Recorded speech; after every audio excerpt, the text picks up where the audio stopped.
ਮੰਤਰੀ ਜੀ ਸਿੱਧੇ ਤੌਰ ਦੇ ਉੱਤੇ ਮੰਨੀਏ ਇਹ ਪੰਜਾਬ ਵਰਸਸ ਕੇਂਦਰ ਸ਼ੁਰੂ ਹੋ ਚੁੱਕੀ। ਧੱਕੇ ਨਾਲ ਹੀ ਜੇ ਸੈਂਟਰ ਧੱਕਾ ਕਰਦਾ ਹੋਵੇ ਸਿਰਫ ਔਰ ਸਿਰਫ ਇਸ ਗੱਲ ਕਰਕੇ ਕਿ ਅਰਵਿੰਦ ਕੇਜਰੀਵਾਲ ਜੀ ਔਰ ਭਗਵੰਤ ਮਾਨ ਜੀ ਦੀਆਂ ਸਰਕਾਰਾਂ ਨੂੰ ਕਾਮਯਾਬ ਨਹੀਂ ਹੋਣ ਦੇਣਾ ਹੈਗਾ, ਤੇ ਇਹ ਤਾਂ ਬਹੁਤ ਹਲਕੀ ਔਰ ਛੋਟੀ ਸੋਚ ਹੈ ਨਾ ਜੀ। ਸਿਰਫ ਟੈਕਨੋਕ੍ਰੈਟਸ ਤੇ ਬਿਊਰੋਕ੍ਰੈਟਸ ਜਾ ਰਹੇ ਨੇ। ਮਿਨਿਸਟਰ ਕਹਿੰਦੇ ਕੋਈ ਜਾ ਹੀ ਨਹੀਂ ਰਿਹਾ ਸੀਗਾ, ਤਾਂ ਸਿਰਫ ਪੰਜਾਬ ਤੋਂ ਤੁਸੀਂ ਬਤੌਰ ਇੱਕ ਮਿਨਿਸਟਰ ਰਿਪਰੈਜ਼ੈਂਟ ਕਰ ਰਹੇ ਸੀ, ਇਸ ਕਰਕੇ ਤੁਹਾਡਾ ਨਾਮ ਹੀ ਕੱਢਿਆ ਗਿਆ। ਡਿਨਾਇਲ ਦੇ ਵਿੱਚ ਇਹੀ ਲਿਖ ਦਿੰਦੇ ਵੀ ਜੀ ਇਸ 'ਚ ਪੋਲੀਟੀਕਲ ਬੰਦੇ ਅਲਾਉਡ ਨਹੀਂ ਹੈਗੇ, ਟੈਕਨੋਕ੍ਰੈਟ ਬਿਊਰੋਕ੍ਰੈਟ ਆਫਿਸਰਸ ਜਿਹੜੇ ਕਿ ਸਾਡੇ ਅੰਡਰ ਕੰਮ ਕਰਦੇ ਨੇ, ਜਿਹੜੇ ਕਿ ਸਾਨੂੰ ਰਿਪੋਰਟ ਕਰਦੇ ਨੇ, ਉਹ ਅਲਾਉਡ ਨੇ ਤੇ ਮਿਨਿਸਟਰ ਅਲਾਉਡ ਨਹੀਂ ਹੈਗੇ। ਹਾਊ ਰਿਡਿਕੂਲਸ। ਸੀਐਮ ਭਗਵੰਤ ਮਾਨ ਹੋਣੀ ਵੀ ਜਰਮਨੀ ਜਾ ਕੇ ਆਏ ਨੇ, ਔਰ ਜਰਮਨੀ ਨੂੰ ਲੈ ਕੇ ਬਹੁਤ ਰੌਲਾ ਪਿਆ ਇੰਟਰਨੈਸ਼ਨਲ ਲੈਵਲ ਦੇ ਉੱਤੇ, ਖਬਰਾਂ ਚਰਚਾ ਦੇ ਵਿੱਚ ਰਹੀਆਂ। ਪਹਿਲਾਂ BMW, ਫਿਰ ਲੁਫਥਾਂਸਾ 에ਅਰਕ੍ਰਾਫਟ ਵਾਲਾ 에ਅਰਲਾਈਨ ਵਾਲਾ। ਤੁਹਾਨੂੰ ਲੱਗਦਾ ਕਿ ਇਹ ਚੀਜ਼ਾਂ ਵੀ ਇਫੈਕਟ ਪਾਉਂਦੀਆਂ ਹੋਈਆਂ ਇਸ ਪੂਰੇ ਟੂਰ ਦੇ ਵਿੱਚ ਨਜ਼ਰ ਆਈਆਂ? ਇੱਕ ਗੱਲ ਹੈ ਜਿਹੜੀ ਕਿ ਸ਼ਾਇਦ ਕੇਂਦਰ ਦੀ ਬੀਜੇਪੀ ਸਰਕਾਰ ਨੂੰ ਸਮਝ ਨਹੀਂ ਆ ਰਹੀ ਹੈਗੀ ਕਿ ਇੱਕ ਹਫ਼ਤੇ ਦੇ ਵਿੱਚ ਇੱਕ ਮੁੱਖ ਮੰਤਰੀ ਜਾ ਕੇ ਇੰਨੀਆਂ ਕੰਪਨੀਆਂ ਨਾਲ ਟਾਈ ਅਪ ਕਰਕੇ ਉਹਨਾਂ ਨੂੰ ਕਨਵਿੰਸ ਕਿਵੇਂ ਕਰ ਸਕਦਾ ਪੰਜਾਬ ਦੇ ਵਿੱਚ ਲੈ ਕੇ ਆਉਣ ਦੇ ਲਈ। ਇਹ ਸ਼ਾਇਦ ਉਹਨਾਂ ਦੇ ਹਜ਼ਮ ਨਾ ਹੋ ਰਹੀ ਹੋਵੇ, ਤੇ ਇਸੇ ਕਰਕੇ ਉਹਨਾਂ ਨੇ ਮੈਨੂੰ ਜਾਣੋਂ ਰੋਕਤਾ। ਵਾਲਾ ਔਰ ਲੁਫਥਾਂਸਾ ਜੋ ਇਹ ਪੂਰਾ ਮਾਮਲਾ ਹੋਇਆ, ਲੱਗਦਾ ਨਹੀਂ ਕਿ ਇਸ ਦੇ ਨਾਲ ਵੀ, ਕਿਉਂਕਿ ਇਹ ਡਿਪਲੋਮੈਟਸ ਦੀ ਗੱਲ ਸੀ ਕਿ ਇਹ ਖਬਰ ਵੀ ਨਸ਼ਰ ਹੋਈ ਕਿ ਡਿਪਲੋਮੈਟਸ ਵੀ ਕਹਿੰਦੇ ਨਾ ਖੁਸ਼ ਨਜ਼ਰ ਆਏ ਕਿ ਜੋ ਵੀ ਇਹ ਪੂਰਾ ਸੀਨ ਹੋਇਆ BMW ਦਾ, ਜਿਸ ਤਰੀਕੇ ਨਾਲ ਟਵੀਟ ਪਹਿਲਾਂ ਕਰ ਦਿੱਤਾ ਜਾਂਦਾ, ਫਿਰ ਬਾਅਦ ਦੇ ਵਿੱਚ ਉਹ ਕਹਿੰਦੇ ਨੇ ਕਿ ਇਹੋ ਜਿਹੀ ਕੋਈ ਗੱਲ ਨਹੀਂ ਹੋਈ। ਤਾਂ ਕਹਿੰਦੇ ਕਿ ਇਹ ਨੈਸ਼ਨਲ ਲੈਵਲ ਦੇ ਉੱਤੇ ਇੰਡੀਆ ਦੀ ਇੱਕ ਤਰੀਕੇ ਨਾਲ ਬਦਨਾਮੀ।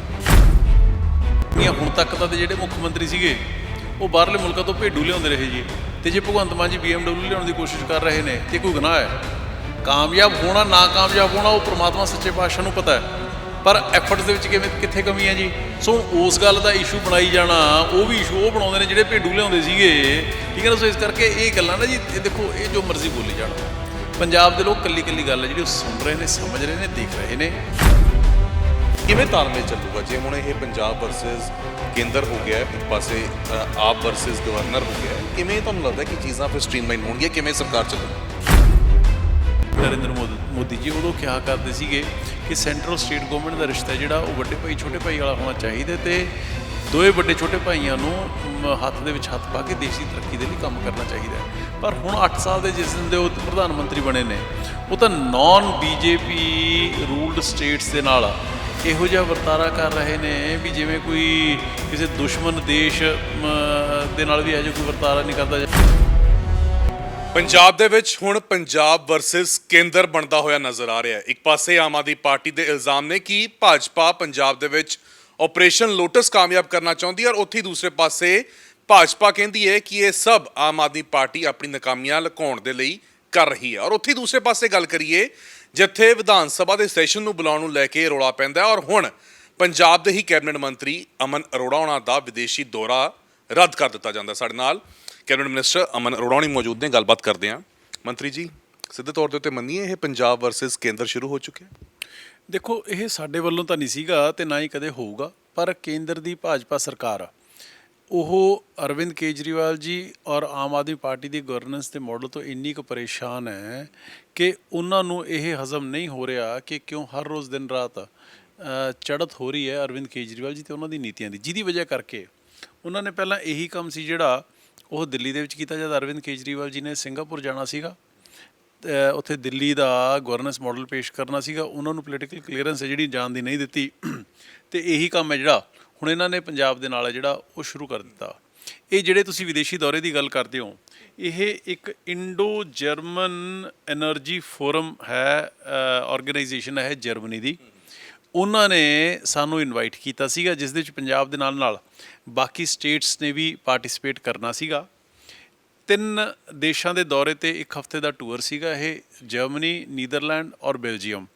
ਔਰ ਇਹ ਗ੍ਰੀਨ ਹਾਈਡਰੋਜਨ ਦੇ ਉੱਪਰ ਇਹ ਇੱਕ ਸਟੱਡੀ ਟੂਰ ਸੀਗਾ, ਨੌਲੇਜ ਸ਼ੇਅਰਿੰਗ ਟੂਰ ਸੀਗਾ। 100% ਟੂਰ ਇਹ ਸਰਕਾਰ ਔਰ ਪੰਜਾਬ ਸਰਕਾਰ ਦੇ ਉੱਪਰ ਇੱਕ ਨਵੇਂ ਪੈਸੇ ਦੇ ਬੋਝ ਨਹੀਂ ਆਉਣਾ ਸੀਗਾ। ਇਹੀ ਇੰਡੋ ਜਰਮਨ ਐਨਰਜੀ ਫੋਰਮ ਹੈ, ਉਹਦੇ ਵੱਲੋਂ ਸਪੋਂਸਰਡ ਪ੍ਰੋਗਰਾਮ ਸੀਗਾ। ਪਰ ਅਨਫੋਰਚੂਨੇਟਲੀ ਇਹਨਾਂ ਨੇ ਬਾਕੀ ਸਾਰੀਆਂ ਸਟੇਟਾਂ ਨੂੰ ਕਲੀਅਰੈਂਸ ਹੈ ਜਿਹੜੀ ਉਹ ਦੇ ਦਿੱਤੀ। ਮੈਨੂੰ being Punjab the new and renewable energy minister ਹੋਣ ਦੇ ਨਾਤੇ ਇਹ ਪਰਮਿਸ਼ਨ ਹੈ ਜਿਹੜੀ ਉਹ ਡਿਨਾਈ ਕਰ ਦਿੱਤੀ ਗਈ ਹੈ।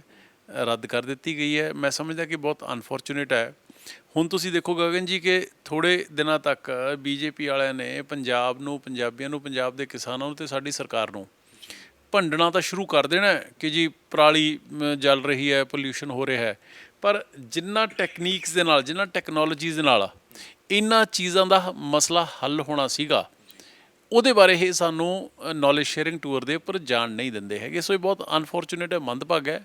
ਹੁਣ ਧੱਕੇ ਨਾਲ ਹੀ ਜੇ ਸੈਂਟਰ ਧੱਕਾ ਕਰਦਾ ਹੋਵੇ ਸਿਰਫ ਔਰ ਸਿਰਫ ਇਸ ਗੱਲ ਕਰਕੇ ਕਿ ਅਰਵਿੰਦ ਕੇਜਰੀਵਾਲ ਜੀ ਔਰ ਭਗਵੰਤ ਮਾਨ ਜੀ ਦੀਆਂ ਸਰਕਾਰਾਂ ਨੂੰ ਕਾਮਯਾਬ ਨਹੀਂ ਹੋਣ ਦੇਣਾ ਹੈਗਾ, ਤੇ ਇਹ ਤਾਂ ਬਹੁਤ ਹਲਕੀ ਔਰ ਛੋਟੀ ਸੋਚ ਹੈ ਨਾ ਜੀ।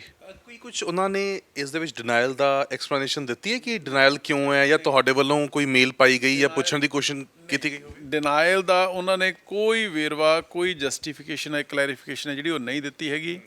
ਸਿੰਪਲੀ ਜਿਹੜੇ ਪਹਿਲਾਂ 13 ਨਾਮ ਗਏ ਸੀਗੇ, ਜਿਨ੍ਹਾਂ ਦੇ ਵਿੱਚੋਂ ਇੱਕ ਨਾਮ ਉਹਨਾਂ ਨੇ ਮੇਰਾ ਕੱਟ ਦਿੱਤਾ ਤੇ ਬਾਕੀ ਦੇ ਬਾਕੀ ਜਿਹੜੇ 12 ਨਾਮ ਨੇ ਉਹ ਕਲੀਅਰ ਕਰ ਦਿੱਤੇ। ਸੋ ਇਸ ਤੋਂ ਬੜਾ ਸਪਸ਼ਟ ਹੋ ਜਾਂਦਾ ਹੈ ਕਿ ਸਿਰਫ ਔਰ ਸਿਰਫ ਇਹਦੇ ਪਿੱਛੇ ਪੋਲੀਟੀਕਲ ਰੀਜ਼ਨਸ ਨੇ, ਹੋਰ ਕੁਝ ਨਹੀਂ ਹੈ। ਕਿ ਇਹ ਵੀ ਹੈ ਕਿਉਂਕਿ ਜਿਸ ਤਰ੍ਹਾਂ ਅਸੀਂ ਖਬਰ ਪੜ੍ਹ ਰਹੇ ਸੀ, ਇਸ ਦੇ ਵਿੱਚ ਕਹਿ ਰਹੇ ਸੀ ਕਿ ਸਿਰਫ ਟੈਕਨੋਕ੍ਰੈਟਸ ਤੇ ਬਿਊਰੋਕਰੈਟਸ ਜਾ ਰਹੇ ਨੇ। ਮਿਨਿਸਟਰ ਕਹਿੰਦੇ ਕੋਈ ਜਾ ਹੀ ਨਹੀਂ ਰਿਹਾ ਸੀਗਾ, ਤਾਂ ਸਿਰਫ ਪੰਜਾਬ ਤੋਂ ਤੁਸੀਂ ਬਤੌਰ ਇੱਕ ਮਿਨਿਸਟਰ ਰਿਪਰੈਜ਼ੈਂਟ ਕਰ ਰਹੇ ਸੀ, ਇਸ ਕਰਕੇ ਤੁਹਾਡਾ ਨਾਮ ਇਹ ਕੱਟਿਆ ਗਿਆ ਹੈ। ਤਾਂ ਲਿਸਟ ਦੇ ਵਿੱਚ ਕੀ ਆਈਐਸ ਆਫੀਸਰਸ ਨੇ, ਬਿਊਰੋਕਰੈਟਸ ਨੇ, ਕੌਣ ਨੇ? ਲੋਕਾਂ ਦੇ ਮਸਲੇ ਹੱਲ ਕਰਨ ਦੀ ਜ਼ਿੰਮੇਵਾਰੀ ਜਿਹੜੀ ਉਹ ਟੈਕਨੋਕ੍ਰੈਟ, ਬਿਊਰੋਕਰੈਟ ਦੀ ਇਕੱਲੀ, ਇਲੈਕਟਿਡ ਰਿਪਰੈਜ਼ੈਂਟੇਟਿਵਸ ਦੀ ਕੋਈ ਜ਼ਿੰਮੇਵਾਰੀ ਨਹੀਂ ਹੈਗੀ। ਜੇ ਮੈਂ ਐਜ਼ ਮਿਨਿਸਟਰ ਹੋਣ ਦੇ ਨਾਤੇ ਜੇ ਮੈਂ ਜਾਣਾ ਚਾਹੁੰਦਾ, ਸਿੱਖਣਾ ਚਾਹੁੰਦਾ, ਮੇਰੀ ਸਰਕਾਰ ਤੇ ਮੇਰੇ ਮੁੱਖ ਮੰਤਰੀ ਮੈਨੂੰ ਭੇਜਣਾ ਚਾਹੁੰਦੇ ਨੇ ਤਾਂ ਕਿ ਅਸੀਂ ਉੱਥੇ ਜਾਈਏ, ਸਿੱਖੀਏ, ਸਮਝੀਏ, ਉਹਨਾਂ ਨਾਲ ਵਿਚਾਰ ਵਟਾਂਦਰਾ ਕਰੀਏ, ਉਹਨਾਂ ਕੰਪਨੀਜ਼ ਨਾਲ ਟਾਈ ਅਪ ਕਰੀਏ, ਉਹਨਾਂ ਸਾਇੰਟਿਸਟ ਟੈਕਨੋਲੋਜੀਜ਼ ਨਾਲ ਟਾਈ ਅਪ ਕਰੀਏ, ਤੇ ਉਹ ਇਨਵੈਸਟਮੈਂਟ, ਉਹ ਇਨਵੈਸਟਰਸ ਨੇ ਜਿਹੜੇ ਉਹ ਟੈਕਨੋਲੋਜੀ ਅਸੀਂ ਪੰਜਾਬ ਦੇ ਵਿੱਚ ਲੈ ਕੇ ਆਈਏ। ਕੀ ਇਹ ਮੇਰੀ ਜ਼ਿੰਮੇਵਾਰੀ ਨਹੀਂ ਬਣਦੀ ਹੈਗੀ? ਇਹ ਇਕੱਲੇ ਅਫਸਰਾਂ ਦੀ ਜ਼ਿੰਮੇਵਾਰੀ ਬਣਦੀ ਹੈ ਜੀ? ਮੈਨੂੰ ਤਾਂ ਭਾਈ ਸਾਹਿਬ ਗਗਨ ਜੀ, ਮੈਨੂੰ ਤਾਂ ਜਿੱਥੋਂ ਨੌਲੇਜ, ਜਿੱਥੋਂ ਗਿਆਨ ਮਿਲਦਾ ਹੋਊਗਾ, ਜਿੱਥੋਂ ਪੰਜਾਬ ਦੇ ਫਾਇਦੇ ਦੀ ਗੱਲ ਸੁਣਨ ਨੂੰ ਮਿਲਦੀ ਹੋਊਗੀ, ਮੈਂ ਤਾਂ ਨੰਗੇ ਪੈਰੀ ਚੱਲ ਕੇ ਜਾਊਂਗਾ, ਕਿਉਂਕਿ ਮੇਰੀ ਲੋਕਾਂ ਨੇ ਜ਼ਿੰਮੇਵਾਰੀ ਇਸੇ ਕੰਮ ਤੇ ਲਈ ਹੈ। ਮੇਰੀ ਭਗਵੰਤ ਮਾਨ ਜੀ ਨੇ ਔਰ ਅਰਵਿੰਦ ਕੇਜਰੀਵਾਲ ਜੀ ਨੇ ਡਿਊਟੀ ਇਸ ਗੱਲ ਦੀ ਲਈ ਹੈ ਕਿ ਜਿੱਥੇ ਕਿਤੇ ਜਿਸ ਇਸ਼ੂ ਦੇ ਉੱਪਰ ਪੰਜਾਬ ਦਾ ਫਾਇਦਾ ਹੁੰਦਾ ਹੈ ਉਹਦੇ ਜਾ ਕੇ ਉੱਪਰ ਕੰਮ ਕਰੋ। ਆ ਥੋੜ੍ਹੇ ਦਿਨ ਪਹਿਲਾਂ ਮੈਂ ਵਰਬੀਓ ਦਾ ਪਲਾਂਟ ਹੈ ਜਿਹੜਾ CBG ਦਾ, ਮੈਂ ਉੱਥੇ ਵਿਜ਼ਿਟ ਕਰਕੇ ਆਇਆ। ਮੈਂ ਤਾਂ ਹਰੇਕ ਜਗ੍ਹਾ ਦੇ ਉੱਪਰ ਜਾ ਕੇ ਮੈਂ ਤਾਂ ਨਵੀਆਂ ਜਿਹੜੀਆਂ ਆਊਟ ਆਫ ਬਾਕਸ ਆਈਡੀਆਜ਼ ਨੇ ਉਹ ਲੈ ਕੇ ਉਹਨੂੰ ਪੰਜਾਬ ਦੇ ਵਿੱਚ ਇੰਪਲੀਮੈਂਟ ਕਰਨਾ ਚਾਹੁੰਦਾ। ਉਹਦੇ ਨਾਲ ਹੀ ਪੰਜਾਬ ਦੇ ਵਿੱਚ ਇੰਪਲੋਇਮੈਂਟ ਜਨਰੇਟ ਹੋਣੀ ਹੈ, ਉਹਦੇ ਨਾਲ ਹੀ ਪੰਜਾਬ ਦਾ ਰੈਵਨਿਊ ਹੈ ਜਿਹੜਾ ਉਹਦਾ ਚੱਕਾ ਚੱਲਣਾ ਹੈ, ਉਹਦੇ ਨਾਲ ਹੀ ਜਿਹੜੀ ਪੋਲਿਊਸ਼ਨ ਕੰਟਰੋਲ ਹੋਣੀ ਹੈ, ਉਹਦੇ ਨਾਲ ਹੀ ਰੀਨਿਊਏਬਲ એનર્ਜੀ ਦੇ ਵਿੱਚ ਵਾਧਾ ਹੋਣਾ ਹੈ। ਸੋ ਇਹਦੇ 'ਚ ਇਹ ਤਾਂ ਕੋਈ, ਮੈਂ ਕਹਿੰਦਾ ਜੋ ਤੁਹਾਡੀ ਗੱਲ ਹੀ ਮੈਂ ਵੱਡੀ ਕਰਦਾ, ਇਹਦੇ ਵਿੱਚ ਡਿਨਾਇਲ ਦੇ ਵਿੱਚ ਇਹੀ ਲਿਖ ਦਿੰਦੇ ਵੀ ਜੀ ਇਸ 'ਚ ਪੋਲੀਟੀਕਲ ਬੰਦੇ ਅਲਾਊਡ ਨਹੀਂ ਹੈਗੇ। ਟੈਕਨੋਕ੍ਰੈਟ, ਬਿਊਰੋਕਰੈਟ ਆਫਿਸਰਸ ਜਿਹੜੇ ਕਿ ਸਾਡੇ ਅੰਡਰ ਕੰਮ ਕਰਦੇ ਨੇ, ਜਿਹੜੇ ਕਿ ਸਾਨੂੰ ਰਿਪੋਰਟ ਕਰਦੇ ਨੇ, ਉਹ ਅਲਾਊਡ ਨੇ ਤੇ ਮਿਨਿਸਟਰ ਅਲਾਊਡ ਨਹੀਂ ਹੈਗੇ। ਹਾਊ ਰਿਡਿਕੂਲਸ। ਤਾਂ ਕੀ ਲੱਗਦਾ ਕਿ ਜਿਸ ਤਰੀਕੇ ਨਾਲ, ਕਿਉਂਕਿ ਤੁਸੀਂ ਵੀ ਜਰਮਨੀ ਜਾਣਾ ਸੀ, CM ਭਗਵੰਤ ਮਾਨ ਹੋਣੀ ਵੀ ਜਰਮਨੀ ਜਾ ਕੇ ਆਏ ਨੇ, ਔਰ ਜਰਮਨੀ ਨੂੰ ਲੈ ਕੇ ਬਹੁਤ ਰੌਲਾ ਪਿਆ ਇੰਟਰਨੈਸ਼ਨਲ ਲੈਵਲ ਦੇ ਉੱਤੇ, ਖਬਰਾਂ ਚਰਚਾ ਦੇ ਵਿੱਚ ਰਹੀਆਂ। ਪਹਿਲਾਂ BMW, ਫਿਰ ਲੁਫਥਾਂਸਾ 에ਅਰਕ੍ਰਾਫਟ ਵਾਲਾ, 에ਅਰਲਾਈਨ ਵਾਲਾ। ਤੁਹਾਨੂੰ ਲੱਗਦਾ ਕਿ ਇਹ ਚੀਜ਼ਾਂ ਵੀ ਇਫੈਕਟ ਪਾਉਂਦੀਆਂ ਹੋਈਆਂ ਇਸ ਪੂਰੇ ਟੂਰ ਦੇ ਵਿੱਚ ਨਜ਼ਰ ਆਈਆਂ ਤੁਹਾਨੂੰ? ਦੇਖੋ, ਇਸ ਤਰ੍ਹਾਂ ਹੈ ਕਿ ਇੱਕ ਚੀਜ਼ ਨੇ ਇਫੈਕਟ ਜ਼ਰੂਰ ਪਾਇਆ ਹੋਊਗਾ, ਤੇ ਉਹ ਇਹ ਪਾਇਆ ਹੋਊਗਾ ਕਿ ਕੇਂਦਰ ਸਰਕਾਰ ਨੂੰ, BJP ਵਾਲਿਆਂ ਨੂੰ ਇਹ ਹਜ਼ਮ ਨਹੀਂ ਹੋ ਰਿਹਾ ਹੋਊਗਾ ਕਿ ਇੱਕ ਹਫ਼ਤੇ ਦੇ ਟੂਰ ਤੇ ਭਗਵੰਤ ਮਾਨ ਜੀ ਗਏ ਤੇ ਉਹਨਾਂ ਨੇ ਉੱਥੇ ਇੰਨੀਆਂ ਕੰਪਨੀਜ਼ ਦੇ ਨਾਲ ਉਹਨਾਂ ਨੇ ਵਿਚਾਰ ਵਟਾਂਦਰਾ ਕੀਤਾ, ਮੀਟਿੰਗਾਂ ਕੀਤੀਆਂ, ਉਹਨਾਂ ਨੂੰ ਕਨਵਿੰਸ ਕੀਤਾ, ਉਹਨਾਂ ਦੇ ਨਾਲ ਡਾਇਲੌਗ ਸੀ ਜਿਹੜਾ ਉਹ ਸ਼ੇਅਰ ਕੀਤਾ, ਉਹਨਾਂ ਨੂੰ ਰਿਕੁਐਸਟ ਕੀਤੀ ਕਿ ਭਾਈ ਤੁਸੀਂ ਪੰਜਾਬ ਦੇ ਵਿੱਚ ਆਓ ਔਰ ਇਨਵੈਸਟ ਕਰੋ। ਤੇ ਉਹਨਾਂ ਦੇ ਵਿੱਚੋਂ ਬਹੁਤੀਆਂ ਨਾਮਚੀਨ ਕੰਪਨੀਆਂ ਨੇ ਮਾਨ ਸਾਹਿਬ ਦੀ ਰਿਕੁਐਸਟ ਦੇ ਉੱਪਰ ਹਾਮੀ ਵੀ ਭਰੀ ਹੈ ਕਿ ਅਸੀਂ ਇਨਵੈਸਟ ਪੰਜਾਬ ਦਾ ਸਮਿਟ ਜਿਹੜਾ ਫੈਬਰਵਰੀ ਦੇ ਵਿੱਚ ਹੋਣ ਜਾ ਰਿਹਾ ਉਹਦੇ ਵਿੱਚ ਆਵਾਂਗੇ, ਪਾਰਟਿਸਿਪੇਟ ਕਰਾਂਗੇ। ਮੇਰੇ ਖਿਆਲ 'ਚ ਇੱਕ ਗੱਲ ਹੈ ਜਿਹੜੀ ਕਿ ਸ਼ਾਇਦ ਕੇਂਦਰ ਦੀ BJP ਸਰਕਾਰ ਨੂੰ ਸਮਝ ਨਹੀਂ ਆ ਰਹੀ ਹੈਗੀ ਕਿ ਇੱਕ ਹਫ਼ਤੇ ਦੇ ਵਿੱਚ ਇੱਕ ਮੁੱਖ ਮੰਤਰੀ ਜਾ ਕੇ ਇੰਨੀਆਂ ਕੰਪਨੀਆਂ ਨਾਲ ਟਾਈ ਅਪ ਕਰਕੇ ਉਹਨਾਂ ਨੂੰ ਕਨਵਿੰਸ ਕਿਵੇਂ ਕਰ ਸਕਦਾ ਪੰਜਾਬ ਦੇ ਵਿੱਚ ਲੈ ਕੇ ਆਉਣ ਦੇ ਲਈ। ਇਹ ਸ਼ਾਇਦ ਉਹਨਾਂ ਦੇ ਹਜ਼ਮ ਨਾ ਹੋ ਰਹੀ ਹੋਵੇ ਤੇ ਇਸੇ ਕਰਕੇ ਉਹਨਾਂ ਨੇ ਮੈਨੂੰ ਜਾਣੋਂ ਰੋਕਤਾ। ਪਰ BMW ਵਾਲਾ ਔਰ ਲੁਫਥਾਂਸਾ ਜੋ ਇਹ ਪੂਰਾ ਮਾਮਲਾ ਹੋਇਆ, ਲੱਗਦਾ ਨਹੀਂ ਕਿ ਇਸ ਦੇ ਨਾਲ ਵੀ, ਕਿਉਂਕਿ ਇਹ ਡਿਪਲੋਮੈਟਸ ਦੀ ਗੱਲ ਸੀਗੀ, ਇਹ ਖਬਰ ਵੀ ਨਸ਼ਰ ਹੋਈ ਕਿ ਡਿਪਲੋਮੈਟਸ ਵੀ ਕਹਿੰਦੇ ਨਾਖੁਸ਼ ਨਜ਼ਰ ਆਏ ਕਿ ਜੋ ਵੀ ਇਹ ਪੂਰਾ ਸੀਨ ਹੋਇਆ BMW ਦਾ, ਜਿਸ ਤਰੀਕੇ ਨਾਲ ਟਵੀਟ ਪਹਿਲਾਂ ਕਰ ਦਿੱਤਾ ਜਾਂਦਾ, ਫਿਰ ਬਾਅਦ ਦੇ ਵਿੱਚ ਉਹ ਕਹਿੰਦੇ ਨੇ ਕਿ ਇਹੋ ਜਿਹੀ ਕੋਈ ਗੱਲ ਨਹੀਂ ਹੋਈ। ਤਾਂ ਕਹਿੰਦੇ ਇੱਕ ਇਹ ਨੈਸ਼ਨਲ ਲੈਵਲ ਦੇ ਉੱਤੇ ਇੰਡੀਆ ਦੀ ਇੱਕ ਤਰੀਕੇ ਨਾਲ ਬਦਨਾਮੀ ਹੋਈ। ਉਹਦੇ 'ਚ ਕੀ ਬਦਨਾਮੀ ਹੋਈ ਹੈ ਜੀ? ਭਗਵੰਤ ਮਾਨ ਜੀ ਨੇ ਉਹਨਾਂ ਨਾਲ ਮੀਟਿੰਗ ਕੀਤੀ, ਉਹਨਾਂ ਨੇ ਟਵੀਟ ਕੀਤਾ ਗੁੱਡ ਟਾਈਮਜ਼ ਅਹੈਡ, ਤੇ ਗੁੱਡ ਟਾਈਮਜ਼ ਅਹੈਡ ਦੇ ਵਿੱਚ ਉਹਨਾਂ ਨੇ ਫੈਬਰਵਰੀ ਦੇ ਵਿੱਚ ਉਹਨਾਂ ਨੇ ਕਿਹਾ ਵੀ ਕਿ ਹਾਂ ਅਸੀਂ ਆਵਾਂਗੇ ਇਨਵੈਸਟ ਪੰਜਾਬ ਦੇ ਵਿੱਚ ਔਰ ਪਾਰਟਿਸਿਪੇਟ ਕਰਾਂਗੇ, ਜੇ ਸਾਨੂੰ ਪ੍ਰੈਕਟੀਕਲ ਫੀਜ਼ੀਬਲ ਔਰ ਵਾਇਬਲ ਲੱਗਦਾ ਤਾਂ ਅਸੀਂ ਜ਼ਰੂਰ ਪੰਜਾਬ ਦੇ ਵਿੱਚ ਇਨਵੈਸਟ ਕਰਾਂਗੇ। ਇੱਕ ਚੰਗੀਆਂ ਹੁਣ ਤੱਕ ਤਾਂ ਦੇ ਜਿਹੜੇ ਮੁੱਖ ਮੰਤਰੀ ਸੀਗੇ ਉਹ ਬਾਹਰਲੇ ਮੁਲਕਾਂ ਤੋਂ ਭੇਡੂ ਲਿਆਉਂਦੇ ਰਹੇ ਜੀ, ਤੇ ਜੇ ਭਗਵੰਤ ਮਾਨ ਜੀ BMW ਲਿਆਉਣ ਦੀ ਕੋਸ਼ਿਸ਼ ਕਰ ਰਹੇ ਨੇ ਤੇ ਕੋਈ ਗੁਨਾਹ ਹੈ? ਕਾਮਯਾਬ ਹੋਣਾ ਨਾ ਕਾਮਯਾਬ ਹੋਣਾ ਉਹ ਪ੍ਰਮਾਤਮਾ ਸੱਚੇ ਪਾਤਸ਼ਾਹ ਨੂੰ ਪਤਾ ਹੈ, ਪਰ ਐਫਰਟਸ ਦੇ ਵਿੱਚ ਕਿੱਥੇ ਕਮੀ ਹੈ ਜੀ? ਸੋ ਹੁਣ ਉਸ ਗੱਲ ਦਾ ਇਸ਼ੂ ਬਣਾਈ ਜਾਣਾ, ਉਹ ਵੀ ਇਸ਼ੂ ਉਹ ਬਣਾਉਂਦੇ ਨੇ ਜਿਹੜੇ ਭੇਡੂ ਲਿਆਉਂਦੇ ਸੀਗੇ, ਠੀਕ ਹੈ ਨਾ। ਸੋ ਇਸ ਕਰਕੇ ਇਹ ਗੱਲਾਂ ਨਾ ਜੀ, ਇਹ ਦੇਖੋ ਇਹ ਜੋ ਮਰਜ਼ੀ ਬੋਲੀ ਜਾਣ, ਪੰਜਾਬ ਦੇ ਲੋਕ ਕੱਲੀ ਕੱਲੀ ਗੱਲ ਹੈ ਜਿਹੜੀ ਉਹ ਸੁਣ ਰਹੇ ਨੇ, ਸਮਝ ਰਹੇ ਨੇ, ਦੇਖ ਰਹੇ ਨੇ। ਸੋ ਇਸ ਕਰਕੇ ਇਹਨਾਂ ਦੀਆਂ ਗੱਲਾਂ ਦੇ ਕਈ ਹੋਏ ਸਾਡੇ ਤੇ ਭੋਰਾ ਅਸਰ ਨਹੀਂ ਹੈਗਾ। ਹਾਲਾਂਕਿ ਅਮਨ ਜੀ ਤੁਸੀਂ ਤਾਂ ਤੁਹਾਡਾ ਲੰਬਾ ਤਜਰਬਾ ਸਿਆਸਤ ਦੇ ਵਿੱਚ ਹੈ, ਕੇਂਦਰ ਦੀ ਸਰਕਾਰ ਹਮੇਸ਼ਾ ਹੀ ਪੰਜਾਬ ਨਾਲ ਆਪਾਂ ਕਹਿ ਲਈਏ ਕਿ ਜਿਹੜੀ ਸਮੇਂ-ਸਮੇਂ ਦੀ ਸਰਕਾਰਾਂ ਰਹੀਆਂ ਹੁਣ ਮਾੜਾ ਵਤੀਰਾ ਹੀ ਕਰਦੀ ਹੋਈ ਨਜ਼ਰ ਆਈ ਹੈ, ਮਤਰਿਆਂ ਵਾਲਾ ਖਾਸ ਤੌਰ ਦੇ ਉੱਤੇ। ਤਾਂ ਕਿਵੇਂ ਤਾਲਮੇਲ ਚੱਲੂਗਾ ਜੇ ਹੁਣ ਇਹ ਪੰਜਾਬ ਵਰਸਸ ਕੇਂਦਰ ਹੋ ਗਿਆ, ਇੱਕ ਪਾਸੇ ਆਪ ਵਰਸਸ ਗਵਰਨਰ ਹੋ ਗਿਆ, ਕਿਵੇਂ ਤੁਹਾਨੂੰ ਲੱਗਦਾ ਕਿ ਚੀਜ਼ਾਂ ਫਿਰ ਸਟ੍ਰੀਮਲਾਈਨ ਹੋਣਗੀਆਂ, ਕਿਵੇਂ ਸਰਕਾਰ ਚੱਲੂਗੀ? ਦੇਖੋ ਇਹ ਤਾਂ ਹੁਣ ਜਿਹੜੇ ਧੱਕਾ ਕਰ ਰਹੇ ਨੇ ਉਹਨਾਂ ਨੂੰ ਪਤਾ ਹੈ ਜੀ ਵੀ ਕਿਵੇਂ ਸਟ੍ਰੀਮਲਾਈਨ ਹੋਣਗੀਆਂ। ਅਸੀਂ ਤਾਂ ਲੋਕਤੰਤਰ ਨੂੰ ਬਚਾਉਣ ਦੀ ਕੋਸ਼ਿਸ਼ ਹੈ ਜਿਹੜੀ ਉਹ ਕਰ ਰਹੇ ਹਾਂ, ਦਿੱਲੀ ਦੇ ਵਿੱਚ ਵੀ ਤੇ ਪੰਜਾਬ ਦੇ ਵਿੱਚ ਹੀ।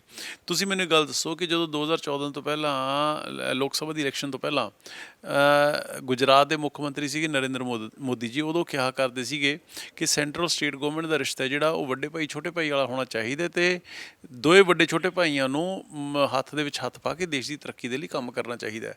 ਪਰ ਹੁਣ 8 ਸਾਲ ਦੇ ਜਿਸ ਦਿਨ ਦੇ ਉਹ ਪ੍ਰਧਾਨ ਮੰਤਰੀ ਬਣੇ ਨੇ, ਉਹ ਤਾਂ ਨਾਨ ਬੀਜੇਪੀ ਰੂਲਡ ਸਟੇਟਸ ਦੇ ਨਾਲ ਇਹੋ ਜਿਹਾ ਵਰਤਾਰਾ ਕਰ ਰਹੇ ਨੇ ਵੀ ਜਿਵੇਂ ਕੋਈ ਕਿਸੇ ਦੁਸ਼ਮਣ ਦੇਸ਼ ਦੇ ਨਾਲ ਵੀ ਇਹੋ ਜਿਹਾ ਕੋਈ ਵਰਤਾਰਾ ਨਹੀਂ ਕਰਦਾ ਜਿਹੜਾ ਉਹ ਕਰ ਰਹੇ ਨੇ। ਸੋ ਇਹ ਅਨਫੋਰਚੂਨੇਟ ਹੈ ਜੀ।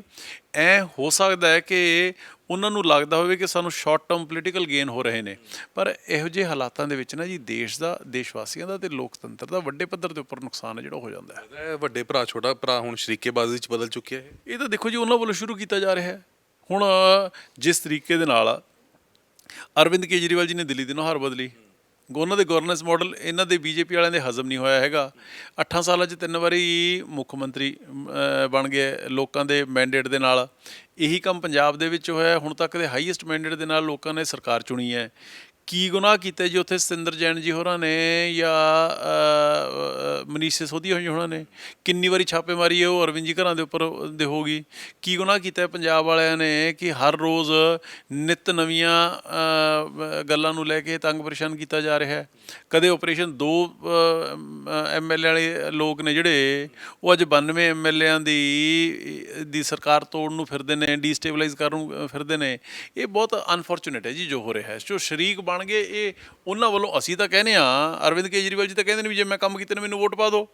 ਉੱਪਰਲੇ ਵੀ ਕਹਿਣ, ਬੀਜੇਪੀ ਵਾਲੇ ਵੀ ਕਹਿਣ ਵੀ ਜੇ ਭਾਈ ਅਸੀਂ ਕੰਮ ਕੀਤੇ ਨੇ ਸਾਨੂੰ ਵੋਟ ਪਾ ਦਿਓ। ਯਾਰ ਚੰਗੇ ਕੰਮਾਂ ਦੇ ਲਈ ਲਕੀਰ ਹੈ ਜਿਹੜੀ ਉਹ ਆਪਦੀ ਲੰਬੀ ਖਿੱਚਣੀ ਚਾਹੀਦੀ ਹੈ। ਇਹ ਕੀ ਮਤਲਬ ਹੋਇਆ ਤੁਸੀਂ ਦੂਜੇ ਦੀਆਂ ਲਕੀਰਾਂ ਦੇ ਉੱਪਰ ਨੂੰ ਮਟੇਣ ਲੱਗ ਜਾਓ? ਇਹ ਐਂ ਨਹੀਂ ਚੱਲਦਾ ਹੁੰਦਾ ਕੰਮ। ਠੀਕ ਹੈ ਅਮਨ ਜੀ, ਬਹੁਤ ਬਹੁਤ ਧੰਨਵਾਦ। ਤਾਂ ਕੈਬਨਿਟ ਮਿਨਿਸਟਰ ਅਮਨ ਅਰੋੜਾ ਖਾਸ ਤੌਰ ਦੇ ਉੱਤੇ ਕਹਿ ਰਹੇ ਨੇ ਕਿ ਕਿਸੇ ਟਾਈਮ ਜਿਹੜੇ ਪ੍ਰਧਾਨ ਮੰਤਰੀ ਨਰਿੰਦਰ ਮੋਦੀ ਕਹਿੰਦੇ ਹੁੰਦੇ ਸੀ ਕਿ ਕੇਂਦਰ ਦਾ ਰਿਸ਼ਤਾ ਸਟੇਟਸ ਦੇ ਨਾਲ ਵੱਡੇ ਭਰਾ ਛੋਟੇ ਭਰਾ ਵਾਲਾ ਹੁੰਦਾ ਹੈ, ਉਹੀ ਹੁਣ ਸ਼ਰੀਕੇਬਾਜ਼ੀ ਦੇ ਵਿੱਚ ਬਦਲਦਾ ਹੋਇਆ ਨਜ਼ਰ ਆ ਰਿਹਾ ਹੈ। ਕਹਿੰਦੇ ਕੰਮ ਹੈ, ਕੰਮ ਦੇ ਥਾਂ ਹੀ ਉਹ ਆਪਣੀ ਗੱਲ ਰੱਖਣ, ਪਰ ਇਸ ਤਰੀਕੇ ਦੇ ਨਾਲ ਖੁੰਦਕਾਂ ਜਿਹੜੀਆਂ ਨੇ ਉਹ ਨਹੀਂ ਕਰਨੀਆਂ ਚਾਹੀਦੀਆਂ। ਕੈਮਰਾ ਪਰਸਨ ਕ੍ਰਿਸ਼ਨਾ ਦੇ ਨਾਲ ਗਗਨਦੀਪ ਸਿੰਘ, ਪ੍ਰੋ ਪੰਜਾਬ TV, ਚੰਡੀਗੜ੍ਹ।